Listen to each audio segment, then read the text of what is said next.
Okay, so if you are joining us for the first time, these events are all about empowering you with information so you can stay happy and healthy and take control of your own health and well-being.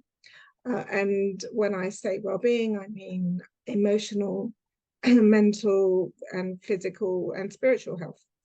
So this session is being recorded with live listeners, and there may be audience interaction. That's if you're watching on YouTube or on our podcast. Sign up for email notifications about upcoming live events, and details are in the description. Okay, we've done all the formalities now. So today we're very lucky to have Brita Fernandez Schmidt joining us. Brita is a very busy lady, and we're grateful for her time. She travels around a lot and has her fingers in many pies. I know she's very busy. She's a transformational coach. She's an author. She's a women's advocate. She's even a TED speaker. And that's quite a long list of accolades, Brita. So welcome. And thank you for being with us. We appreciate your time today. Thank you so much, Stella. I'm really happy to be here, and I love what you said about your community, and to see you all be here on a Saturday afternoon when it's already dark. It's just really beautiful. So I'm really happy to spend time with you. Oh, thank you. Yes, it's always a nourishing and kind of heartwarming experience to do these events and see everybody. So let's talk a little bit about you, because like I said, that's quite a long list of accolades. But let's start off from the beginning. What led you to the work that you do? Tell us a little bit about your history, your story. Yeah, yeah, thank you. Maybe just to start off by saying I'm not a really big fan of accolades or titles, or, because I kind of feel like it doesn't really necessarily tell you so much about, who you are as a person.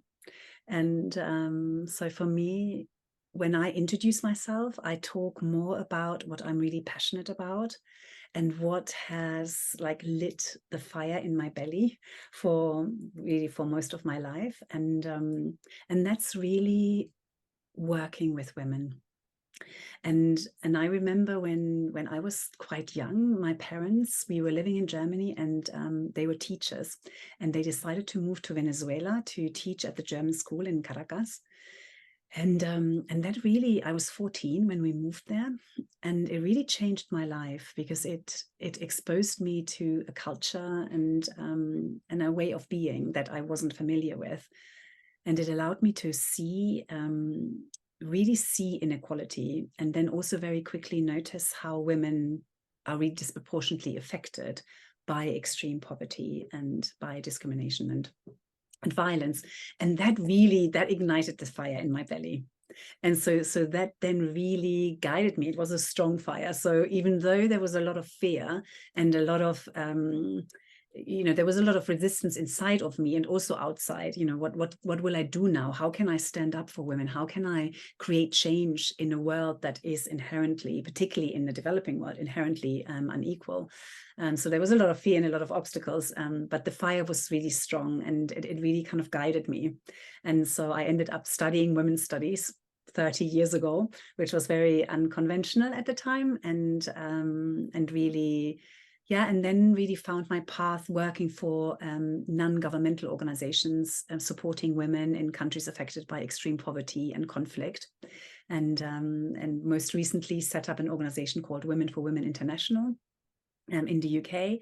And I worked there for 15 years and really communicating about what happens to women in countries affected by conflict and war, and the trauma that they experience does not affect their innate desire to create change and to live a life that's fulfilled and that allows them to fulfill their potential. And in that, we can connect. And that is something that we can all connect with. And so that was always really my big message, and really an aim to create connections across many different countries. And kind of really emphasize this shared humanity that we have, obviously, you know, that and to really feel that.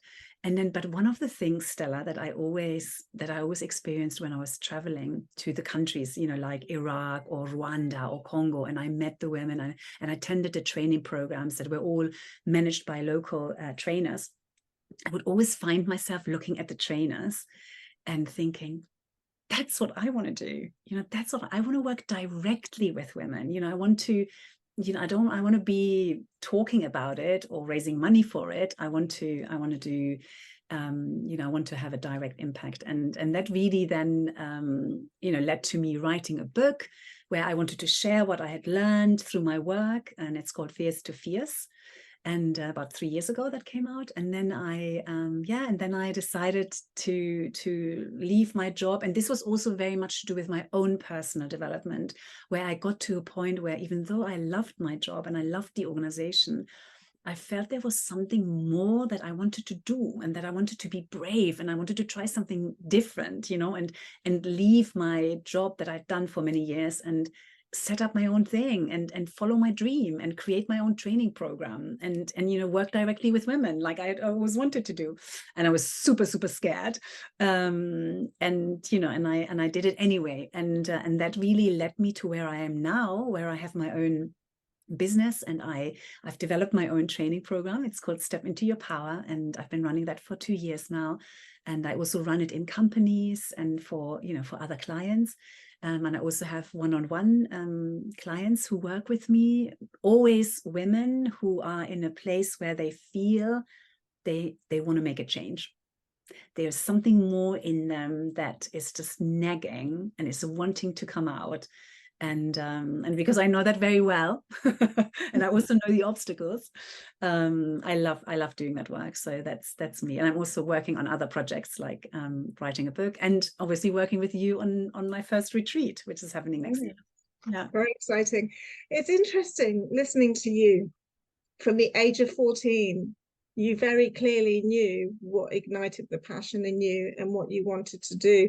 I think many 14-year-olds, if they had been taken out of their very kind of comfortable situations or home countries and just placed in a different environment, let alone an environment that was, you know, maybe more difficult and expose you to situations that were harder to cope with. I think many 14-year-olds would have struggled with that. Whereas you knew then exactly what you had to do. It's very interesting. Why do you think that passion was ignited at that moment? I know it's quite a difficult question, but it's just, I find that fascinating. You know, it's really interesting. I don't know about all of you, when, you know, when you can remember like really connecting with something that really mattered to you. And maybe it was hard to, you know, continue that spark, but, you know, but you can feel it very strongly. And I think in my case, because we moved from Germany to Venezuela when I was 14, just turning 15, which I think is a key age in anyone's life, right? Where you really come into its puberty, you're in your own, you know, your own identity, and you are, I think, also becoming more aware of how the societal conditioning is shaping who you are. And so the tension between who you think you need to be in order to conform with societal stereotypes and who you inside feel you are starts to heighten. This is, I think, I observe this also in my children. And so I think that is maybe why it really affected me, because I was also in my own development in a place where I felt a lot of tension of like conforming, not conforming, and the pressures of society. And then I looked around, and then I was very aware of how, you know, of how other women were living lives at times that weren't, you know, that were very kind of caged in by society and not as free. And I could identify with that. So I think that's my own personal explanation why I felt it so strongly, and why it never left me, because it was an innate part of my life experience. Yeah, thank you for sharing that. Did your family support you with your endeavors around women's studies, and then helping women, and you know, taking you to countries that were maybe in those times quite unsafe, but they supported you. Yeah, exactly, totally. So I was actually thinking about my mum, and she, you know, she was always really, really supportive, and you know, and really also inspired me in being a very, you know, very strong woman, and Yeah. you know, and she had a strong voice, and you know, and fed me a lot of the books that I read. I remember one of the books, I mean, you know, Simone de Beauvoir, The Second Sex, and you know, the different books that she gave to me that really, you know, shaped who I was. So I think, yeah, I feel very grateful that she was there to inspire me, and to guide me, and you know, to show me that it's you can believe in yourself, and you can allow that passion to guide you, which is what I'm trying to do now with my daughters. It's not always easy, right? There's a lot of No, and I think you were very fortunate to have a mother who did that with you, and who kind of, you know, promoted your own desires, and you know, your own wish to help other women. I think, you know, not everyone is blessed with that situation, and I think a lot of, you know, especially in those days, a lot of women were just so governed by fear, and they passed that on to their daughters at the time. And you know, I've seen that over and over. It's really interesting. Anyway, thank you for sharing that background. And so now you're coaching individuals, you're helping individuals with their own paths, and then you're also working with companies. So tell me a little bit about the companies. That's quite interesting. So you're going into big corporate, and then what they're doing, women's programs, or are they? Yeah, exactly. It's actually a mixture. And it was very important for me to continue to also work with non-governmental organizations, and helping, you know, in kind of social issues. So I also have some organizations who work, for example, the Alzheimer's Society. I run a women in leadership program for them, for their employees. And then I have corporate organizations who want to invest in their female talent, because we know that the pay gap and the kind of glass ceiling are still obviously very real things in the business world. And so there are many businesses who really want to invest in that, and provide trainings and support for their female employees. And so I create bespoke programs that allow women to really connect with their power, and to really also connect with their wanting, and what do they want in their career, and how do they want to stand up for what they want. And so yeah, and I really love it. I really, you know, it's very beautiful to be able to meet women from all walks of life and different ages, and find a space. And this actually reminds me a little bit about this, Stella, you know, where women come together and you share, and you realize that the things that keep you up at night, or that keep you from doing the very thing that you really want to do, is not because there's a problem with you. Yeah. It's that you know, it's like a shared challenge that we face as a society. And so then it becomes easier to address it. Sure. And it becomes easier to find new ways of thinking, new attitudes, new thought patterns and behaviors that allow you to actually create the change that you want to see in your life. So I'm a big fan of working in a community, in a group. Yes, for sure.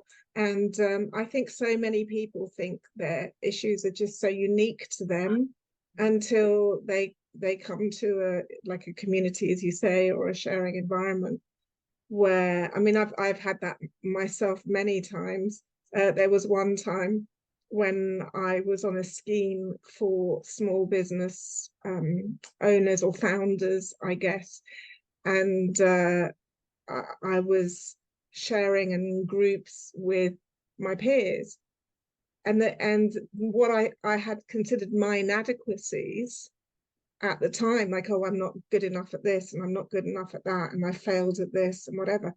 I realized when I spoke to everyone else, everyone had the same hang-ups, and I felt like a weight had been lifted off me. You know, it was just so empowering to feel that you know, that to feel that I wasn't the failure I had created in my own mind. And this was several years ago, but then I started to wake up to it. And it's interesting, even speaking with our clients at Wellbeing Escapes, where, you know, someone may call and explain a situation they're going through and, you know, kind of giving us a brief of what they need from their wellbeing holiday. And you know, you hear people's personal stories. And when you tell them, actually, this isn't that rare, and you know, lots of people have the same issue, you can hear almost a sigh of relief. It's really interesting how we set ourselves up to think that we're, you know, all these little voices we have in our heads about why we're not good at this, and you know, what our own issues are. I'm just interrupting this event to invite you to join our Wellbeing at Home mailing list. Join the list and you'll be notified in advance of any events that we've got going on, where you can join the live discussions and ask any questions you may have. Find out how to do that in the description below. Enjoy the rest of the event. So it's interesting. Anyway, let's move to the subject. You know, I just really quickly, actually, yeah. I think Stella, I just think this is such an important point. And what I have realized is that part of the reason why it's so exhausting when we stay alone with these thoughts of I'm inadequate, you know, I'm just no good, is because it's like a resistance, right? And so then the minute we're resisting ourselves. So we, you know, we feel something, but then we don't allow it and we judge ourselves. Right. And so then the minute I actually connect with somebody else who has similar feelings, there's kind of a little bit like a relief, because now I'm okay to feel it. Okay, so it's okay to feel like this. So, and so then our nervous system literally can relax a little bit. And then we can actually access again our will and our intention. And then it becomes easier again to connect with the change that we wanted to create in the first instance. Right. And so this is really, really powerful. So it's really also from a kind of physiological, which I'm really passionate about, you know, from a physiological perspective.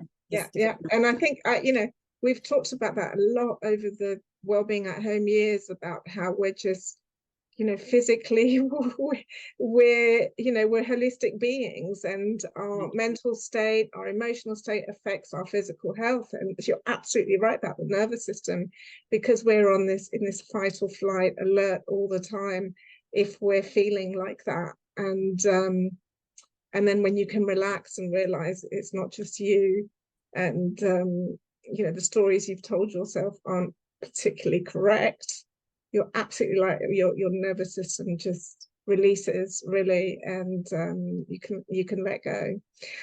So moving on, I shared with you a little bit earlier, actually, something that I had listened to recently, because today's theme is about empowerment. You know, it's a huge subject, and we're not going to be able to go through everything today. But I was telling you about a podcast that I had recently listened to with a lady called Bronnie Ware, who wrote the book, The Top 5 Regrets of the Dying. And she was a palliative nurse, so she worked in hospices for many years, and she was, you know, with people who were dying. And I found that podcast really quite moving and, in a way, empowering. Because she went into detail about what their biggest regrets were. And the first one on her list was, I wish I'd had the courage to live a life true to myself, not the life others expected of me. And I found that to be such a powerful statement. And I thought, okay, well, this is a really good introduction to our subject today, which is about manifesting our dreams. Because, you know, again, we were talking earlier about a lot of the time we don't really know what our dreams are until we maybe reach a certain age, because we're just going with the flow, and wherever life takes us, or whatever's been expected of us, or whatever we've put on ourselves with our own expectations, you know, this is what I should be, this is what I should do, all of those things. And it isn't until maybe, you know, some people come to awareness earlier than others, but, you know, usually it's, you know, probably in the 30s, 40s, 50s, that people become more aware of what are my dreams? What is true to me and my heart? It's quite a lot to unpack in there. I'll hand it over to you. Yeah, I mean, first of all, obviously, thank you so much for this introduction. And I have to say that really it moves me, it touches me very much, no, when I hear that one of the 5 regrets is to, you know, come to the end of your life and to feel that you haven't lived a life that feels true to your heart, like to your essence, you know, because this is the thing. And obviously all the people that I work with come because they feel that there is a discrepancy between, you know, like what I described when I was younger, between who they feel they want to be and they are in their essence, and what they think, or like what we think, let me include myself, you know, what we think our families expect of us, our society expects of us, you know, and then later our children and, you know, whatever. And so this dilemma, it's like a dilemma, is something that I think we are all familiar with. I don't know anybody who isn't familiar with that.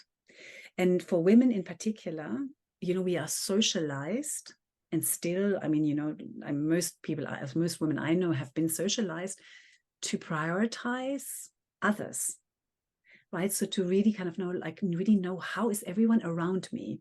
How is my mom? How's my dad? How's my brother? And then later, how are my children? How are my friends? How, you know, and just make sure that everyone is fine. And this is also beautiful. So, you know, obviously, and I love this. I'm also very caring and compassionate, and I love that. And it's also sometimes at the expense of caring for yourself, because then there are these like societal notions that it's selfish if you care for yourself, you know. And so but what does this mean? This means that, you know, really honestly, maybe like 5 years ago, I really realized that I never asked myself, what do I want? I didn't. I've never asked myself this. No, in fact, I kind of thought of myself as someone who I'm quite easygoing. You know, I'm quite happy to go with the flow, you know, like you said, Stella, right? But what does that actually mean? When I say go with the flow, you know, at that point, it was really go with what everybody else wants. You know, now when I say I'll go with the flow, that means a very different thing. Now it means that I'm flowing with my energy, you know, I'm flowing with my intentions, I'm flowing with how I want to be in the world. That's a very different flow.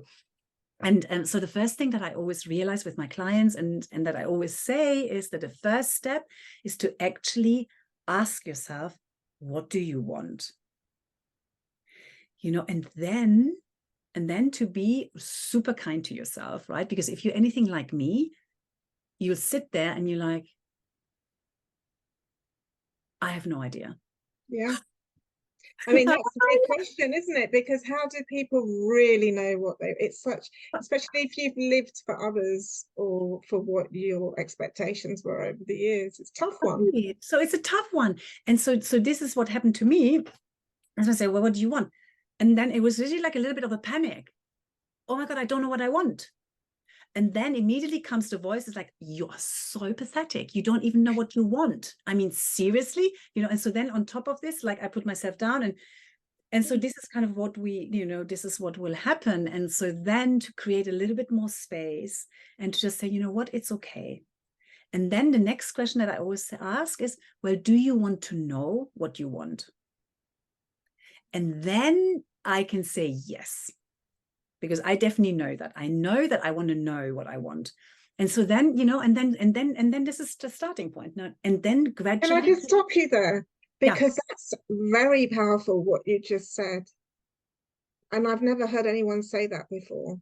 Mm. So really understanding if you want to know what you, because it could make it could bring so much upheaval and changes in your life. Do you really want to know? Do you really want to go there? Can we just go into that? How did you go through that process? How do you know that you really want to know? Right, exactly. So this was really, it was a process. I felt like I was like researching myself, you know, literally. And also now I see it with my clients all the time, you know. It's really a process. Okay, so because then this sense of like, oh my God, I don't know anything. I don't even know what I want. And I'm like, okay, stop. Do you want to know? what you want. Because then I kind of thought to myself, okay, well, this is really good because this I can answer, because this is either a yes or a no.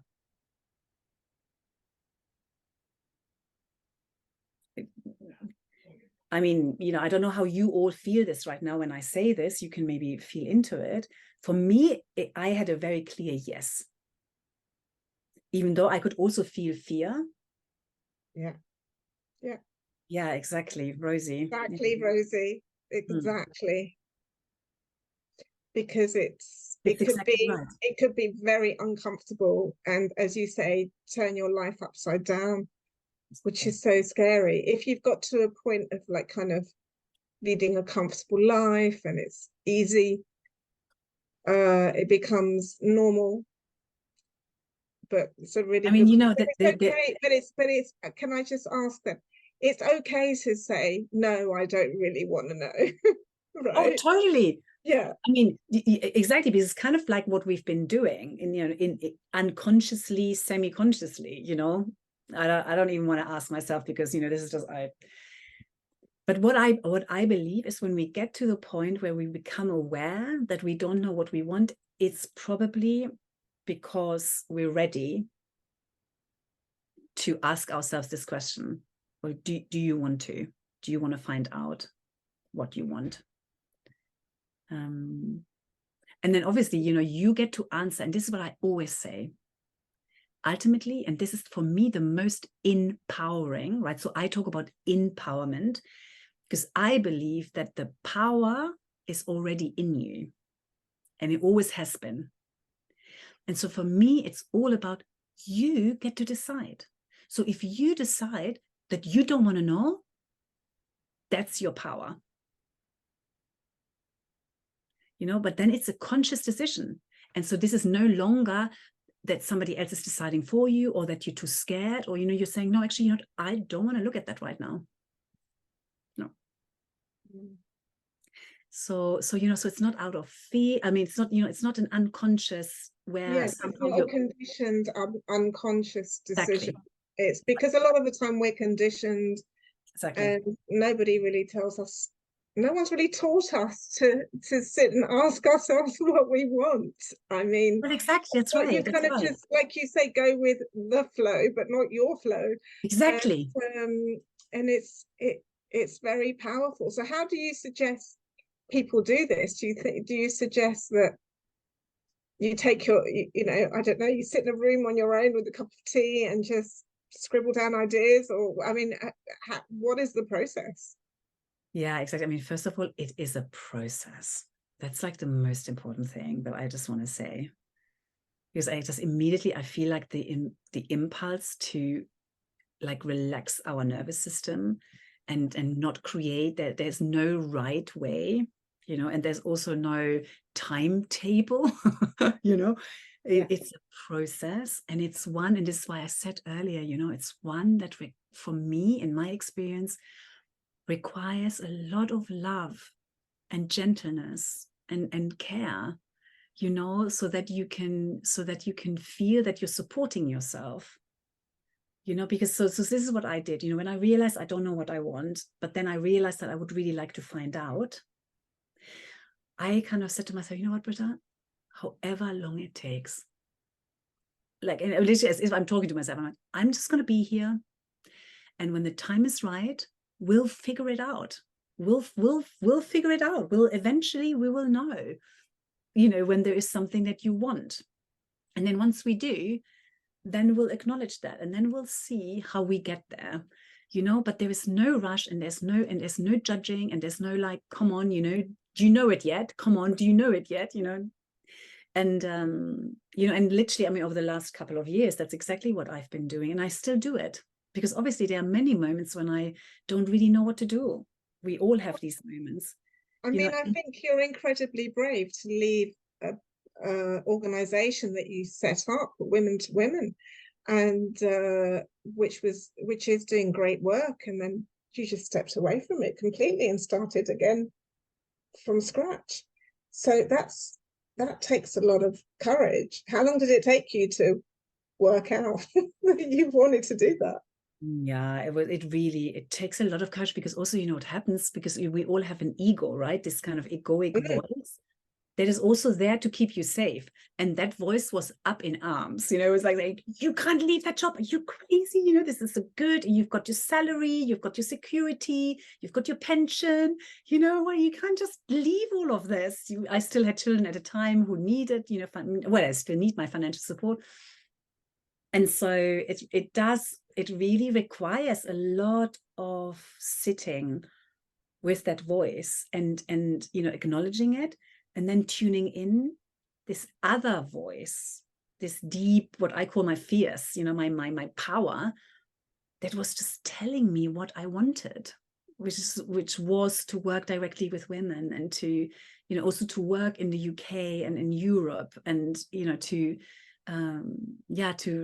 develop my own training program. And I really wanted to do that. And so it really is this kind of, I can't even describe it. It's like a dynamic where I can feel the fear. And then what I do is, I create a bit more room so that the fear can be, so I don't, and this is the most important thing, I don't try and make the fear go away. Or I don't try and say somehow, no, once I don't feel the fear, then I can do it. Because that, in my experience, doesn't happen. The fear will be there and I will feel it. But what I can do is I can create a bit more space, and then suddenly I can feel the fear, but I can also feel my desire to create my own thing. And that is where the magic for me happens, because now I can see both. And then suddenly it just becomes clearer to me that I have a choice. And that I can choose to do this thing that I really want to do, and to honor my fear and have it there, but to do it, and then to see what happens. But not wait till the fear goes away. Because I think this is sometimes what people... Yeah, I mean, the fear never goes away, to be honest. I think no, it doesn't go away. Let's see what Jane tells us here, just a little. So Jane says that she wanted to move to a village, more of a community. She sold her house, huge step on her own, absolutely. Then the sale fell through, gave her the time to reassess the whole process. Then all of a sudden, her gut put the brakes on and pulled out. And since then, she made the decision to look outside in the community around me, and to find what I wanted locally rather than to move. Since then, I felt happier. What a great story, Jane. Sometimes events push us to that, don't they? Yeah, and also what I can really feel in what you're saying, Jane, is so true, right? Sometimes we believe the grass is greener on the other side, right? And we look for a solution, elsewhere, but we keep on chasing. And so it feels like somehow these events were very serendipitous, and they were like an invitation for you to look where you already are. Oh, I really love that. Thank you for sharing that. I do. And it shows that change like that isn't always required. You don't have to do something drastic, do you? It's just really getting in touch with what it is that you want. Yeah, exactly. And that's really interesting. Thank you for sharing that, Jane. So finding your fierce, as you call it, which is finding your innate strength.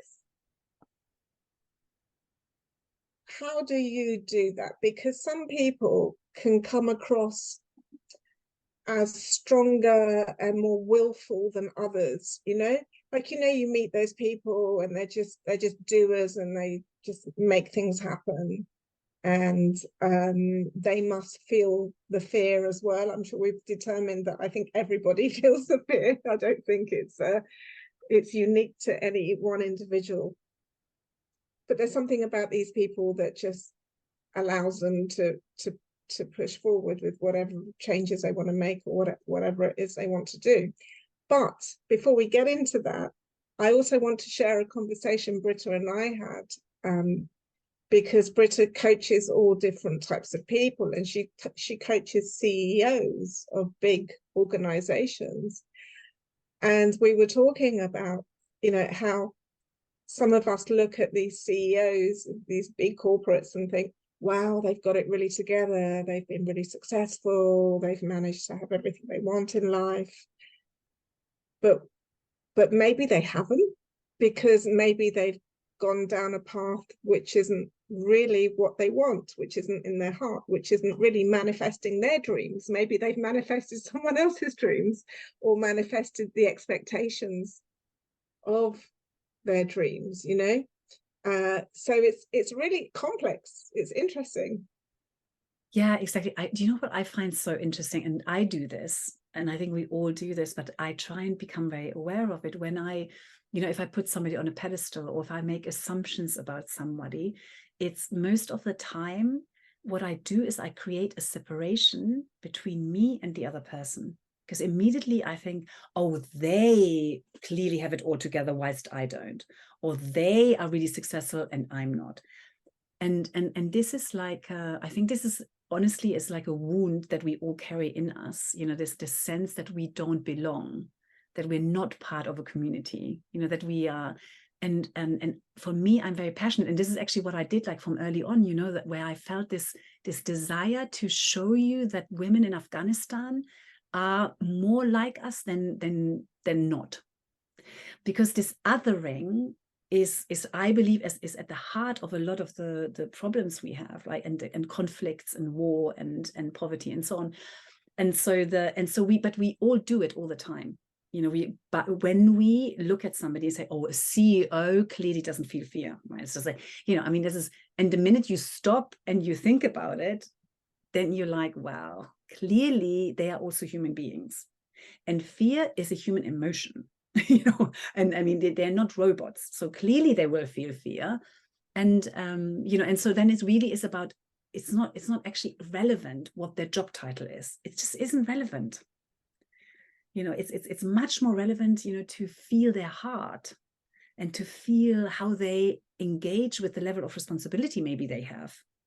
You know, but so definitely in my work, I know this, that we all have emotions, and really the difference is how aware are we of these emotions, and how able are we to create space to allow these emotions, because suffering arises when we fight against the emotions that arise.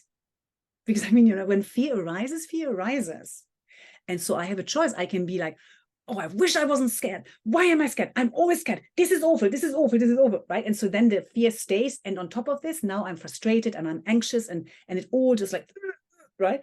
Or I can say, wow, I feel really scared right now. There is so much fear right now in my body.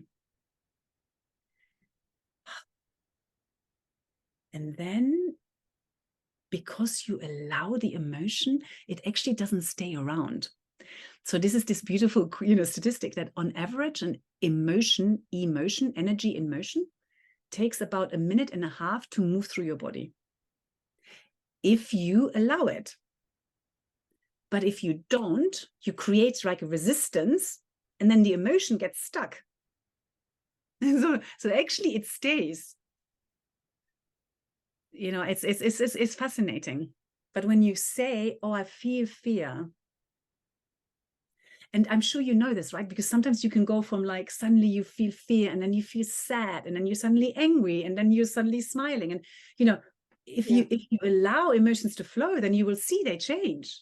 They change all the time. Yeah. But it's the key is being aware of those emotions, because a lot of the time we, you know, we can be angry, but we don't know what preceded the anger, you know, so we don't know how what led us to the anger, you know, we're just angry. So it is having that awareness around what our emotional state is, and that in itself is a skill. I feel like people need to be trained to do that, because we're not taught that. We're taught a lot of useful and unuseful things at school, but we're not talking about You're not. so, and these are real life hacks. Honestly, these are really important life skills to look at that. It's interesting because I became interested in some of the shamanic practices from the indigenous people a number of years ago. And one of the things they do a lot of is like movement, shaking, like shaking Exactly. the body. And the Chinese do that actually with traditional Chinese medicine as well, like shaking the body. And you know, our Western mind kind of goes, oh yeah, well that's just to loosen up our limbs, but actually no, it's to move the emotion through your body and to allow the emotion to release, you know. And this is very old wisdom, which we've forgotten because now we live here. Only up here, and we've forgotten how to do these things. Right, exactly. I'm really, over the last 2 years, I've been training in trauma healing, and I'm very passionate as a result now to work much more with the nervous system and with the body, precisely because of what you're saying, you know, and the emotions get stuck in our physical body. And so shaking, it can release them, you know, and can allow for energy to flow again. And so then you can also, it means that you can feel your body again more. Yeah. Because maybe you can notice there's like parts of your body maybe that are harder to feel. And that's probably where often in the pelvis and the kind of lower abdomen, where, or hips is where a lot of emotions get stuck. And so stiffness and so on can come from that. And loosening that up will mean that you can move again physically better, but it also means that you can feel your body more again and stronger and more alive. It's fascinating. Our bodies are amazing. Yeah, it is. It's totally fascinating. So let me ask you this: if somebody sits with themselves and asks themselves the question, okay, what do I really want? And they come up with a really radical answer, like, I want to separate with my partner who I've been with for 40 years, 30 years, whatever, or I want to pack in my very high paying job and go become an artist. I'm just making things up, you know, or these big decisions. Most people at that point just push it aside because it's just too hard, isn't it? Like you think, how on earth is that going to happen? How on earth am I going to be able to do that? What part of your process can help people actually decide if they want to go through the upheavals to make that happen or not? Yeah, it's so interesting. You know, I think this is such a huge topic, and I have the feeling that many of you here, you have your own personal experience, and it will be very interesting for you to maybe feel into, you know, how do you take those decisions? What have you learned about yourself and your process and your rhythm that helps you when taking decisions and then following through? So that's one thing, because the wisdom is already in you. So that for me is super important. Then the other is that, again, it's a process. And so I have several clients at the moment that I'm working with who have identified that they want to make big changes. And then it takes a while, because a lot of fear will come up, a lot of awareness that if I change my life so dramatically, a lot of other people will be affected by this. Whether these are your employees because you're leaving the job and you're leaving them hanging, or this is how it feels, or whether this is your husband if you're separating, or your children if you're, or you know, if you want to, whatever the change is, the likelihood is, because we live in relation, it's not going to just affect you. And so then there's this whole area of responsibility and guilt. And you know, and it will come in, and so it's so this will be a process. And my trauma teacher, he always says, you know, the apple falls from the tree when it's ripe. So it's not like, oh, I have an apple tree and now I want to pluck an apple. No, I mean, you know, it is not like this. You know, you plant the apple tree and the apple tree grows, and the apple. So it's a process basically, and this is the most important message. And that you connect again and again with how do you feel, because this dissonance that I was describing, if you have a sense, so I separated from my partner last year after 28 years. Okay, so huge, the biggest decision I've ever made. Yeah. Heartbreaking, took me years, right? So I know what I'm talking about, right? And if I now looking back, and I don't really talk about this very often, but because it's still very fresh. Yeah.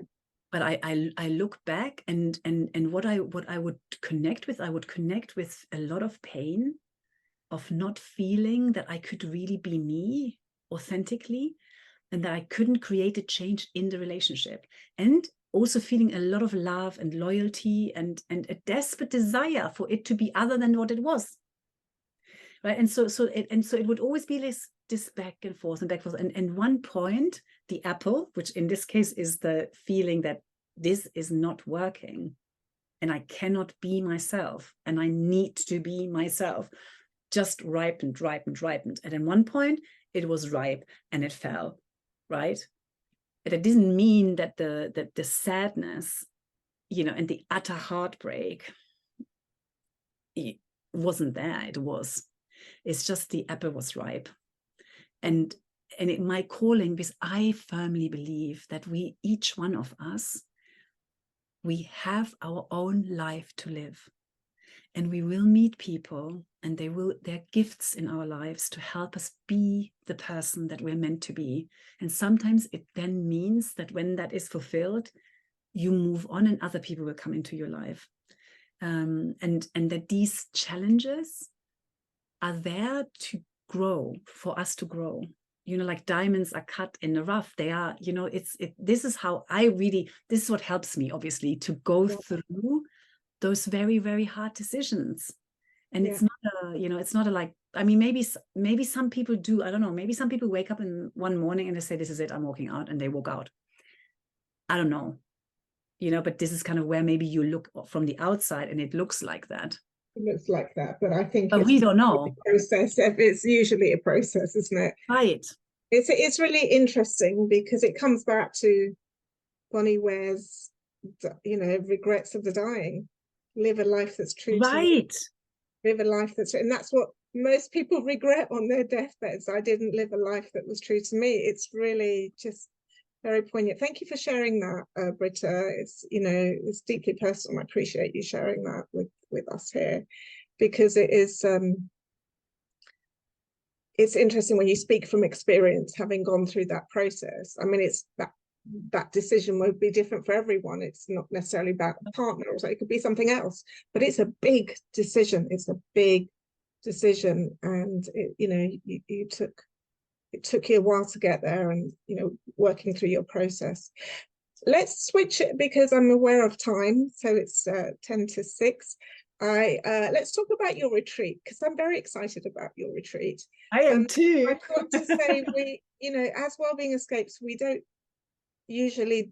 some retreats over the year, but when I was talking to Brita, I was so excited about her work. I love who she is. I think she's a very authentic and real person. So when she came to me and talked about the retreat she wanted to do, I was like, yeah, let's do it. Let's just do it. And I went with my heart there, rather than, kind of overanalyzing everything, which is, I find that is sometimes the best way to be. And we're doing it in an absolutely stunning location in Hertfordshire called Toft Manor, which I took Brita to see as well. It's beautiful. It's absolutely beautiful. Owned by a wonderful lady who's dedicated herself to taking this wonderful manor house with a lot of history and creating a healing space out of it. It's stunning. Anyway, we won't talk about that. Let's talk about the retreat and the content of the retreat. What are you going to cover in your retreat, and who should come? Like, who are the people that would most benefit from coming to retreat with you? Yeah. Well, maybe let me tell you what the intention is for the retreat, and then I think then it will speak to you, or it will not speak to you. And I think this is really the answer to your second question, who this is for, because this is it's a lot of the things that we discussed today will be at the heart of it. Like, so I've kind of the 4 days, I've kind of split them into 4 different like themes, I guess. So it's like arrive, attune, arise, and anchor. And so what I mean really by that, so the first, so as we arrive, we will really connect with the power of our stories, you know, who we are and the stories that we tell about ourselves. And where are they limiting and where do we want to change them? And then also how we can use our own intuition, right? And you just said this, you know, when you said that you wanted to work with me on this, it was more like your heart. It was just your intuition. Like, I want to do this. And this is what I really passionately believe in, you know, that we can access much more of our intelligence by opening our heart and our intuition and letting that information also guide our decision, not just our mind. And so it will really be kind of arriving and then and setting intentions. I'm really big on intention setting. You know, when we talk about manifesting our dreams, for me, it's really, what is my intention? Because our intention directs our attention, and our attention is our power. And so we will do this. And obviously the beauty of this, as I said earlier, you know, I'm so passionate about bringing women together. So we'll be between like 12 to 14 women. So it'll be a small group, and we'll really get to know each other, you know, and we'll get to become friends and create this sense of journeying together. And that's, so this is for me the first most important thing, building trust, you know, sharing our stories and relying on our intuition. And then we will really, I really want to share with you what I've learned about the nervous system and my body and our bodies, and how we can use our bodies to access information that literally our mind just cannot access, you know, without the help of our body. And really also sharing with you a little bit how trauma can affect our you know, our ability to follow our dreams, and what information we can glean from that. And then I really kind of, in the day when we talk about arise, it's really about understanding what do we need to let go so that something new can come. And this is really where we identify what do we want, and what is blocking us from accessing that what we want in our life. And yeah, and really becoming aware of that. And as I just described, this is a process. And so by that point, you know, we will have built a lot of trust, and there are lots of different exercises that we will do together that will allow us to really connect with, actually, that's exactly what I want, you know, like, and sometimes it will be small things, but they will be the beginning of, you know, of something. And this can be often linked to your purpose, to like a sense of the change that you want to create in your life, in your community, in the world, and that maybe you've never allowed yourself to believe that you could make a difference. And I firmly believe that we are all absolutely here to make a difference, and that we are fully equipped to make that difference. And that's what I want us to connect with. Wow, thank you. Yeah, and then on the last day, it's really about the power of legitimacy, that we have the right to do this and we can back ourselves. And what are some practical tools that help us to back ourselves as we, you know, go and create the change, because it absolutely is going to be about action. Yeah, I mean, that's the point about, that's where you find your innate strength, or your fierce, as you like to call it. Exactly. When you legitimize it to yourself. So I often find that going on, I mean, I've done similar retreats myself, where I also do a lot of self-development at home, and I do my own work. But I find the biggest breakthroughs for me personally was when I was away on a retreat or somewhere else, because I'm, you know, I allow my mind to be free, and I'm also surrounded with people who are there to do the same thing as me. So you get a lot of kind of encouragement and support from others, from the community, as well as the facilitators, the coaches. Your retreat will have these coaching sessions, but it will do other things, right? Like the movement and the sound healing, and there'll be other things involved too. Exactly. And obviously, as you said, the house is just in the most beautiful countryside. So, you know, we'll be outside, we'll go for walks, we'll connect with nature. It's this most gorgeous dining room where we can all sit around the same table, this long table, and eat really nourishing food, and have time also to you know, to connect and digest the teachings and the coaching. So it's a very holistic experience, which, I mean, for me, that's what I wanted. I want to create something that's really regenerative, something where you can just breathe out and let go and allow yourself to be held. Yeah. Yeah. So if you're interested in going, Brita's graciously offered a private call with whoever wants to go, to just discuss if it's right for you, or if that's, you know, what you want from a retreat. And what's the best way of going about that, Brita? Should they email me and I can put them in touch with you? Or Yeah, I think that's maybe the easiest. Otherwise, okay, just do that. Like, if you're interested, it's, you know, it's small. We've capped it at 14 on purpose, 12 to 14 on purpose, to keep it small and personal. Yeah. And there are different options. You can share with somebody, or you can have your own room. All these different lovely rooms. The bathrooms there are incredible. I went to the loo and I didn't want to leave the loo.